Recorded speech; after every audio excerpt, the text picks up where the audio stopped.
दिल को छू लेने वाली खूबसूरत तहरीर।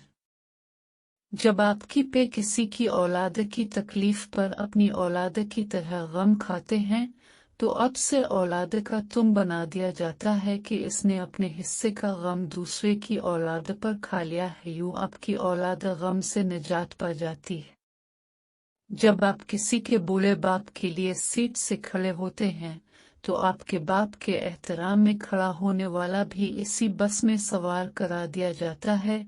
जब आप किसी की माँ बहन बेटी की तरफ उठने वाली गलत निगाह फेर लेते हैं, तो आपकी माँ बहन और बेटी के गिरदोकार का हौला बना दिया जाता है, जिसकी तरफ उठने वाली हर गलत निगाह झुकने पर मजबूर हो जाती है।